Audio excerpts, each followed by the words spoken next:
How's it going, everyone? This is Ken from Pixelated Thoughts, and in this video, I'm going to be discussing Arctic Awakening, a new narrative adventure title from Goldfire Games. You follow Kai, a pilot who crash lands into a remote part of Alaska with his co-pilot Donovan and his court-ordered therapy bot, Alfie. Yes, you did hear that right, a court-ordered therapy bot. Kai is a character with a lot of baggage. He is a former Navy pilot, and his decisions have forced the courts to saddle him up with Alfie, a therapy bot that does his damnedest to see Kai heal and return to his children as a better person. Arctic Awakening is an episodic adventure. There are 5 episodes in total, and all of them are solid. Each follows Kai's struggle to survive post crash and to uncover the mystery of this remote area, which I will venture to say is the best part of the game. I really liked the mystery that surrounds Arctic Awakening.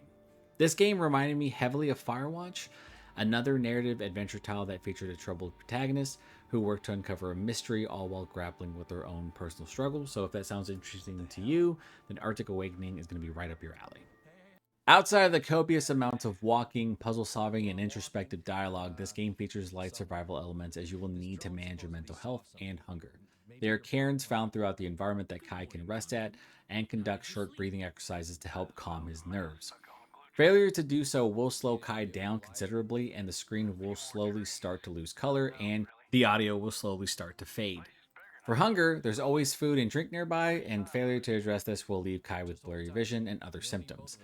As these survival elements are light, they really act as a minor deterrence. As I went through a long stretch without doing a breathing exercise, I wanted to see whether or not the game would punish this, and from my experience, it does not. You're here, though, for the journey, and it's a pretty good one. I would say while Kai is an interesting character and someone I can personally connect with as he is a Navy veteran, I was far more invested in the actual mystery that makes up Arctic Awakening. I'm a sucker for sci fi games, and there are a number of great moments that left me intrigued. These usually came up at the very end of an episode, and the build up leading to those moments were generally handled well. I'm a big fan of narrative adventure titles that can capture those silent moments that occur after a big reveal or heated discussion, and Arctic Awakening nails practically all of them. Kai and Alfie have a strong dynamic, and their relationship shifts as the game progresses. How that relationship ends up is ultimately decided by the player because there are dialogue choices in this game that will affect how scenes play out, and those decisions are remembered and referenced throughout the remainder of your playthrough. There are also gameplay choices that affect dialogue, and these are also remembered and referenced as well. Alfie tends to act as the perfect foil for someone like Kai, who is trying to keep a level head considering the circumstances. I really enjoyed their back and forth, even if I feel like the voice acting for Kai was a bit stiff at times. That's probably my only complaint as it pertains to the voice acting, because overall, it's solid. My personal standout is Donovan, Kai's co pilot, who really nails his character. The back and forth between him and Kai is fantastic. It comes off as siblings fighting, and like Alfie, you can decide how Donovan treats you as the game progresses. I try not to antagonize characters during my first playthrough through these types of games, as I wanted to see whether or not the game took its decision based mechanics seriously, and they do. It's immediately evident in the first episode, and it really took me by surprise. Another aspect of the game that took me by surprise were its production values. Overall, it's solid, and there are some really nice details found throughout the game, but probably the most underrated, and this is going to make me sound like a really simple person, but it's the way that Alfie leaves a trail in the snow as he hovers above it. It was something I didn't notice until about halfway through the game, but it was during a silent moment where I saw Alfie was leaving behind a trail. I thought that was pretty cool because in certain indie titles, you do see certain details lacking, like snow deformation, but that happens here and it is super cool. And the other thing I really like is that even though this is a remote mountain setting, this is a sci fi title, and the visual diversity found here is great. And seeing certain locations abandoned but in pristine shape give off this uneasy vibe. And this is something that Arctic Awakening constantly plays off of.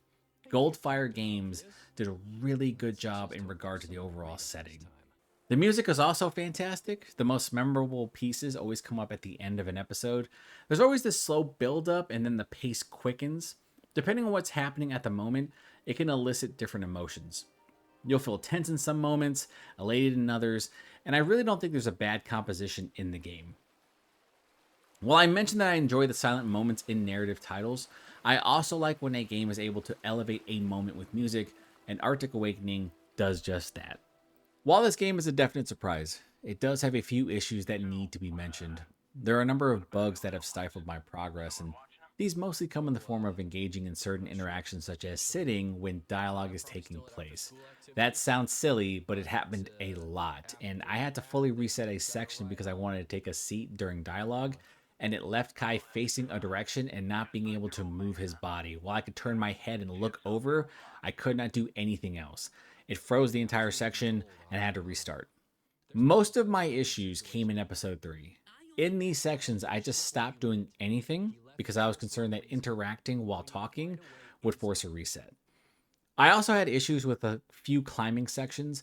These are generally slow moving, so you do have time to adjust your positioning, but there are moments where Kai would just get stuck in an area when trying to reach the next level. I tried to go back down a few times, and he would just get stuck, so I had to restart. Luckily, though, the checkpoint system is pretty forgiving, so I didn't have to restart an entire section. I would just find myself at the beginning of the climbing section. The climbing bugs to me were minor because I wasn't too far up, but they were an annoyance. But the bugs found in episode 3 were really annoying because they were frequent. They had practically happened in every single dialogue section. And some of these run for about 3 to 4 minutes. And if you have to restart, you have to do the entire section over again. So restarting can be really annoying. So I feel like those should be mentioned and hopefully they're patched soon. Outside of those bugs, I feel like Arctic Awakening is a fairly polished experience. Now, I do have some minor gripes. These are personal, and the biggest one for me was that Kai would make an interjection during a dialogue section when entering a new environment, and it would be very off putting to what you're actually hearing. This happened a few times when going over a recording, and it always seemed to occur during a somber part of the recording, like something's very sad happening or something like that. And Kai would see something new, and it would be like a stalactite or something. He'd go, interesting. And it would make me laugh so hard because I knew I shouldn't. This was a really sad section. It was kind of heartfelt, but it's just unintentionally hilarious. But unfortunately, it does break immersion. So when you're going through those sections and you're seeing like a really serious scene happening, when Kai sees it and he goes, under his breath, it's just really, really funny. And it's more so like a personal thing where I feel like in these types of sections, you should be like locked in completely. I just thought I should mention it because it happens frequently. It is a constant thing. Beyond those issues, Arctic Awakening is a solid narrative adventure title. You get a strong mystery, an excellent setting, a solid narrative, and a compelling personal tale that I believe is relatable regardless of whether you're a veteran or not. The game is also 5-6 hours in length, which I think is a big plus. Every episode is really well done, and I think they all run around the same length too, so you should be able to complete all of them within an hour. The game can be very therapeutic at times without being overbearing, and does a good job of tackling its themes and having it relate to the mystery, which is something that I thought was really well done. I'm a huge fan of narrative titles that are able to have the characters and mystery all relate to one another, all intermingle, and this is handled well here. Now, it is a narrative adventure title, so it is a walking simulator, but you can jog though. So, jogging simulator? I don't know. But if you happen to be a fan of narrative adventure titles that feature a choice-based mechanic that actually matters, then Arctic Awakening is definitely worth your time. It surprised me. With that being said, that's going to do it for this video. So if you happen to like the content, please consider like, sharing, and subscribing. I am Ken for Pixelated Thoughts. I'll talk to you next time.